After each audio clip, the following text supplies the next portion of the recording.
guess what? I have been invited to my very first sponsored trip. Yes, you heard that right. So, a few weeks ago, I received a very exciting email. The amazing team at Elvis Korea, which is a PR agency for Arirang TV, they reached out and asked me if I wanted to be a part of an event called the SensesofKCulture. So of course I said yes.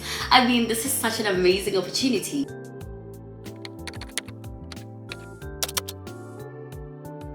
Hi everybody, welcome or welcome back to my channel. If this is your first time seeing my face, my name is Letty Maps and I hope that by the end of this video, you will decide to become a permanent member of this channel. And if you are a returning subscriber, guys, thank you so much for coming back. I really appreciate your support, and it is because of your support that I am now in a place where I am even getting invited to sponsored trips. So let me tell you a little bit about this trip. So the SensesofKCulture is hosted by the Ministry of Culture, Sports and Tourism. Can you believe that? And it is also planned by Arirang International Broadcasting. So this program is aimed at foreigners who are interested or want to learn about the different aspects of Korean culture. Nowadays, when you hear about Korean culture, the first thing that often comes to mind is K-drama, K-pop, and K-beauty trend. And yes, those are incredible part of the Korean culture and they have contributed hugely to the Korean wave, but there's so much more to be explored, and that's why this trip is so important. So the SensesofKCulture was planned to highlight the diverse and rich tapestry of Korea's cultural heritage, and that is why in this trip we are going to be exploring K handcraft. So we are going to be partaking in activities like pottery making and natural dyeing. So from the name itself, this trip is all about celebrating the SensesofKCulture. So here we are talking about sight, sound, taste, and touch. It's about understanding that Korean culture is not just a trend, it is a living and breathing experience that is constantly evolving. I am so excited to be sharing these diverse aspects with you all, and I hope that this video will give you a deeper appreciation for everything that Korea has to offer. And honestly, I just wanted to say that this is such a dream come true. As someone who creates YouTube videos and also as someone who has been watching YouTube videos for a very long time, I've always seen some of my favorite content creators going on these amazing sponsored trips, and I told myself that someday that's going to be me. And thanks to Elvis Korea, that dream is finally happening. And so everybody, I would like to thank Elvis Korea, Arirang International Broadcasting, as well as the Ministry of Culture, Sports and Tourism for sponsoring this video. I've always wanted to say that line. I've always wanted to use that spell.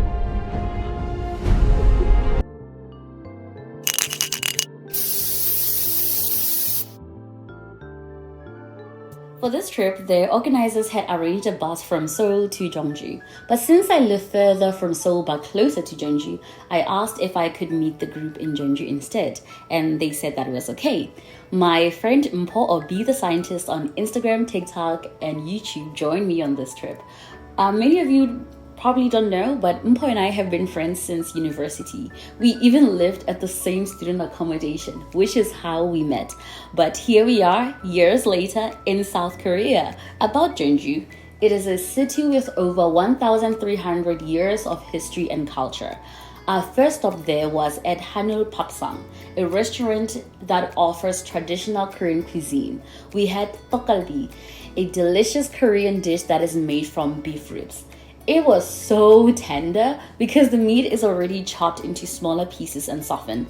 Guys, this meal was so good, and our meal had about 20 banchan or side dishes. After the meal, we went to Jeonju Hanok Village Observatory Cafe where we had some drinks, and these were paid for by the agency. I chose a cinnamon latte since I hadn't had it before, and that is a choice I do not regret because it was so good. And another amazing thing about this trip was the opportunity to connect with other content creators.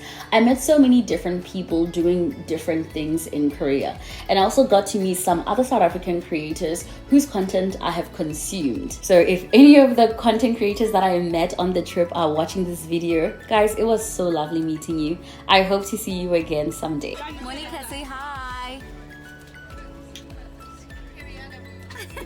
how we traveling with that bus. Very mindful, very demure.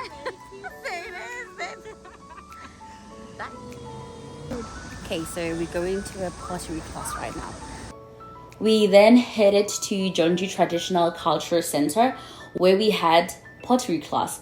Before starting the pottery class, we had a crash course given by the teacher from the center. Then we had to make our own pottery. At first, I was like, this is a cereal bowl. But then I realized that it was too big. So I was like, this is a salad bowl.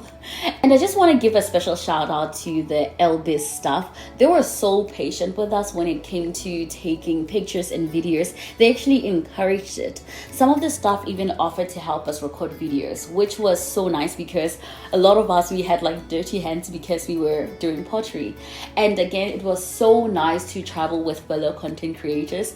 I didn't feel bad when I had to take pictures or videos of the food before eating. And I also didn't feel like I was bothering anyone when I asked for more pictures and videos. And then I asked the teacher to make it heart-shaped because, you know, I'm different. I'm not like the other girls, okay? And he did that. He was so patient and I enjoyed the pottery class.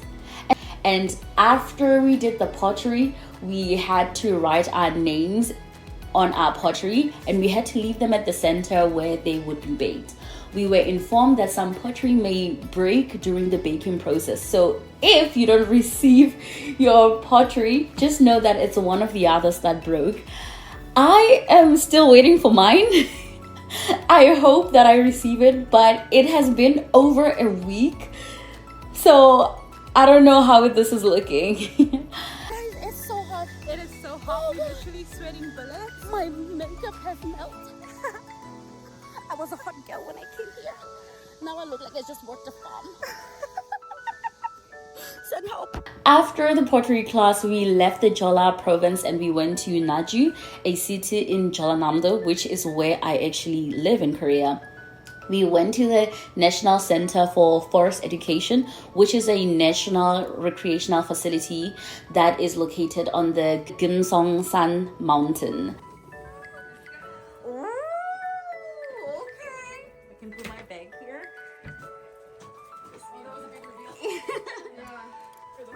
Okay. Ready?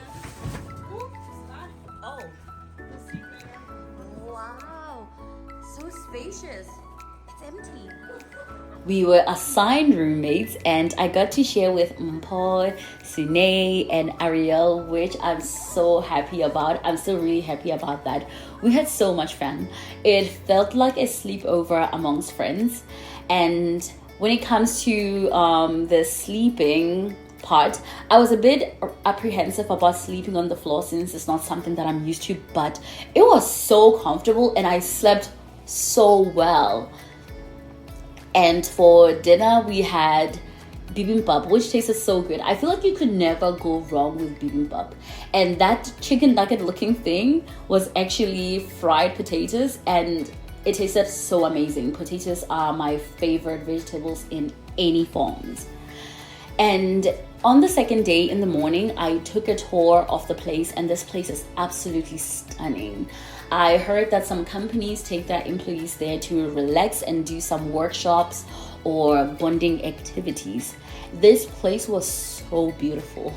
It was also really quiet and so peaceful, which is exactly what we needed after a long day in Jeonju. This center utilizes facilities of the forest center and the surrounding nature by offering various programs such as forest walking, stretching, and meditation. And for breakfast, we had a really good and filling breakfast. The chef was also kind enough to provide us with some cereal, but I didn't get any because I felt that my breakfast was already filling as it was. Deep respiration. On vacation. Oh, must be nice.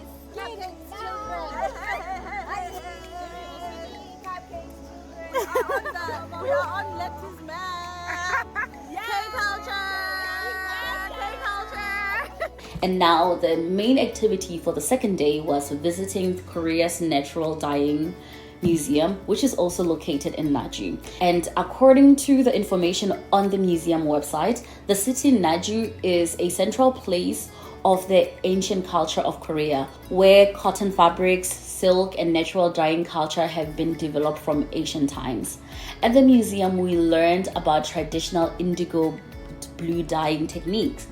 And indigo dye is one of the oldest natural sources of blue dye, which is made from the indigo plant, or juk in Korean. Also, that the indigo plant has medicinal properties and have also been used for various skin and respiratory treatments. We also learned that to create the indigo dye, the leafy plants are submerged in water to extract the blue pigments. And this process is called ninam, and it uses fermentation with specific nutrients to produce dye. And this is why the dye had a really bad smell, which we found out when we did our own eco bag.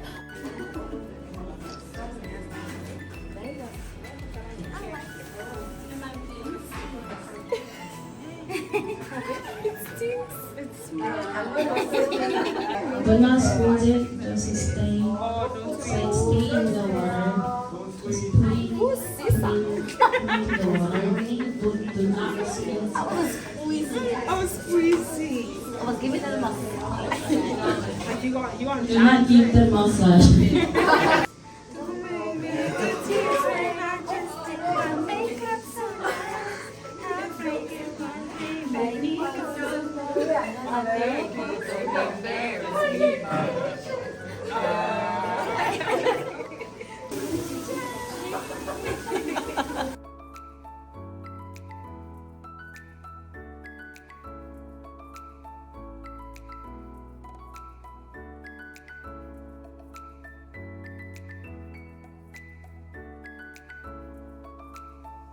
Let's go. Slaying already. All this, I made it myself. But you guys need to bring it to your home and try. Oh, so we can take it? Oh my god, okay. It looks so pretty. And it's so different. I love it. I love it. Yeah, but put on there. Yes. Okay, thank you. And actually also you have like the dark center. See going on. Mine is like And it was so exciting because we got to take our eco bags with us, and we were given instruction of how to dry them at home and wash them so that we can be able to use them. And to end the trip, we had lunch at Naju Komtang Hayanjip, which is one of the oldest active restaurants in South Korea, and it was founded in 1910. So that means that the restaurant has been operating for 3 generations. And this restaurant is so famous that it has its own Wikipedia page. So komtang is a traditional Korean food that is made by simmering meat in water for a very long time. And I read that each region has their own way of making komtang. But the one from Naju has an especially unique version because rather than the usual milky white broth, Naju komtang has a clear broth that has a distinct flavor. And also it is less greasy, and this is because lean beef is used instead, and it also has fewer bones. And actually in my soup, I did not find any bones, which made the meal more enjoyable and also a lot easier to eat. And you can read more about komtang from the Naju city website as well as the restaurant's Wikipedia page. Guys, thank you so much for watching this video, and thank you so much for joining me on this incredible journey through the SensesofKCulture. This trip was more than just a travel experience. It was a deep dive into the heart of Korea's rich cultural tapestry, and I'm so grateful to have had the chance to share it with you all. I hope you enjoyed this exploration as much as I did, and that it gave you a new perspective of everything that Korea has to offer. And a huge thanks to Elvis Korea, Arirang TV, as well as the Ministry of Culture, Sports and Tourism for making this unforgettable experience possible. Until next time, you guys, stay curious, stay adventurous, keep exploring, and continue to map the world. I will see you all in the next video. Bye!